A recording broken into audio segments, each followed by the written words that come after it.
Praise be Jesus and Mary. In our last talk on Franciscan spirituality, we talked about our need to be open to God. Today we'll extend that vision with our need to be open to others as well. We know that reality itself is dynamic. So too is the social life in the Franciscan perspective. Society can find its equilibrium in an upward dynamic of progress regarding social improvements, be they engineering improvements, ascetical improvements, technical improvements, or more importantly, maybe moral improvements. But it's especially the tension, the reaching out to the supernatural, which is the source of every real, every non-illusionary progress and perfection. Society is a complex of associated activities of the singular persons tending to the common good. And so it's logical that the end or the goal of the person should also be the end or the goal of society. Otherwise, the person couldn't really be integrated into the society in a healthy way, which is the case nowadays in many ways. As we've noted before, the human person is open to the supernatural. God communicates with man from the first moment he creates him. And even after the sin of our first parents, God didn't permit the flame of hope to die in our hearts. All of humanity, from the beginning of time till the end, in some way, is in the rhythm of the supernatural life. And everyone, at least potentially, participates in the fruits of Christ's passion. Everyone's either a child of God, potentially or actually. Actually, if they're in a state of grace, potentially, if they're not.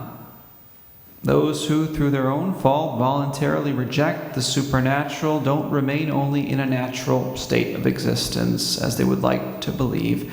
Rather, they renounce their own perfection. They fall into degradation. And it's the same with society, too. Without the supernatural, society becomes a decadent reality that's in crisis and falls apart. We're experiencing that nowadays in our Western world. The only society that truly evolves and perfects itself is a Christian society. Franciscan doctors base the relations of social life on the universal laws of order, which have as their efficient cause reason and the divine will. The divine will, which the Book of Wisdom says, has arranged all things by measure and number and weight. Wisdom 11, verse 20.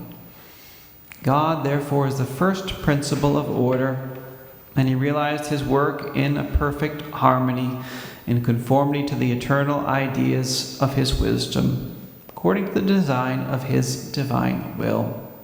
Man, though, is the other principle of order, principle which is relative, not absolute, and dependent upon God, and all things are subordinated to our dominion. So we don't create an order of things according to our own whims, like making up what constitutes marriage or deciding how many genders there should be.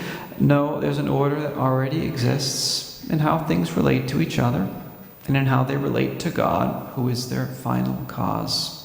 Either you embrace the order established by God or you're out of order, which is sin, right? What is sin? Sin is basically life lived out of order.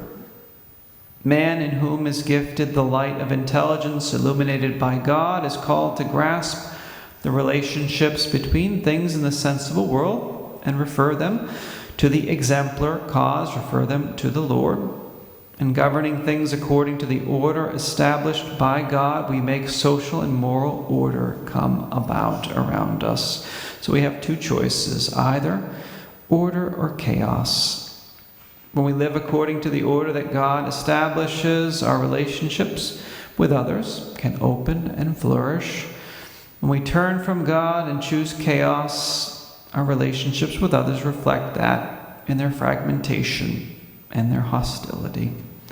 The specific and discriminating rule of the order God establishes is the natural law regarding the personal moral order and the rule of justice for the social moral order.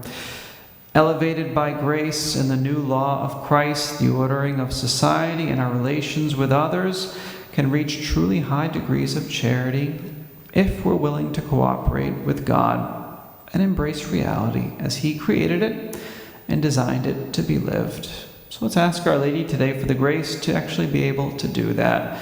If it's true, as our Lord says, that when wickedness is multiplied, the love of many will grow cold, Matthew 24:12, then let's also implore our Blessed Mother to have God's laws reestablished in our land so that evil may subside and that charity may prevail.